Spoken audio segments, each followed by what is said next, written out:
అనకాపల్లి జిల్లా Rolugunta ZP high school English ఉపాధ్యాయులుగా పనిచేస్తున్న నాగజ్యోతి ఆమె కుమార్తె సాహితి అంతర్జాతీయ క్రీడా పోటీలలో సత్తా చాటారు. సింగపూర్, మలేషియా దేశాలలో నిర్వహించిన పోటీలలో 7 మెడల్స్ సాధించి ఇండియాకు తిరిగి వచ్చారు.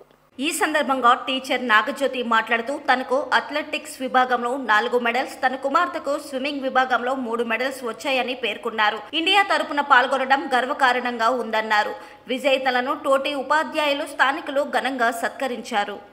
వివిధ రకాల యాక్టివిటీస్లో పార్టిసిపేట్ చేస్తే వివిధ ఫిలాంథ్రోపిక్ ఆర్గనైజేషన్స్కి హెడ్గా ఉంటూ కూడా నాకు ఇష్టమైన ఈ ప్యాషన్ కోసం ఇలా గేమ్స్ వెళ్తూ ఉంటాను.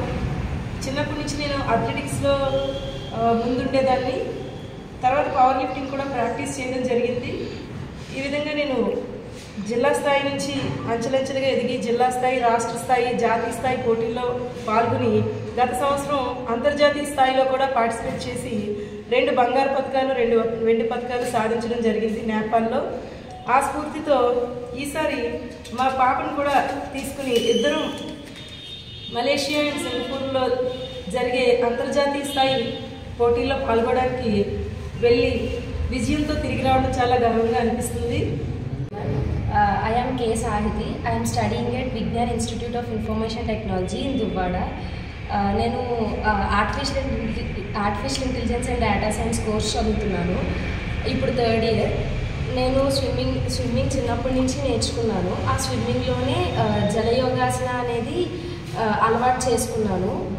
నేల మీద ఎలా అయితే యోగా చేస్తారో అలా సేమ్ యోగాసనాలు వాటర్లో వేసేదాన్ని. అలా 22 hours యోగాసనాల్లో ఉండగలను. ఆ 22 hours ఉండడం వల్ల నాకు 32 వరల్డ్ రికార్డ్స్ వచ్చాయి. Genius book of world records, Limca book of world records, ఇలా చాలా బుక్ ఆఫ్ వరల్డ్ రికార్డ్స్ వచ్చాయి. అలానే నేను నేషనల్స్ కూడా వెళ్ళాను. ఇప్పుడు ఇంటర్నేషనల్ సింగపూర్ అండ్ మలేషియాలో జరిగిన ఇంటర్నేషనల్స్కి వెళ్ళాను. అందులో 100 meters back stroke, 50 meters back stroke and 50 meters free స్టైల్లో 3 గోల్డ్ మెడల్స్ వచ్చాయి. I'm so happy for that. Nagajyothi గారు మీకు తెలిసి టీచర్గా చేస్తున్నారు. అయినా సరే అథ్లెటిక్స్లో కానీ, జిమ్నాస్టిక్స్లో కానీ, వెయిట్ లిఫ్టింగ్లో కూడా 100 kgs విభాగంలో కూడా ప్రైజ్ పొందుతున్నాం. ఆమెకే సొంతం. అంతేకాదు ఈ సాహిత్యం గురించి మనకు తెలుసు. గతంలో రాయల్ రిసార్ట్స్లో ఆమె ప్రదర్శన కూడా మనం ఏర్పాటు చేయడం జరిగింది. ఆమె సముద్రంలో కానీ, నీటిలో కానీ 22 గంటలు తేలియాడేటటువంటి విద్యను నేర్చుకుంది. పూర్వం ఋషులు, మునులు అటువంటి వాళ్ళు ఎవరు చేసేవారు.